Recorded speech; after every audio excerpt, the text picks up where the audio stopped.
അനുരാഗിണി ഇതായൻ കരളിൽ വിരിഞ്ഞ പൂക്കൾ.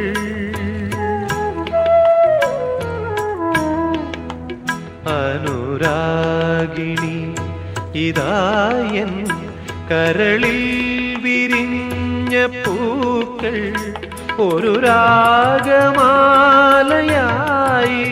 ഇതു നിന്റെ ജീവനിൽ.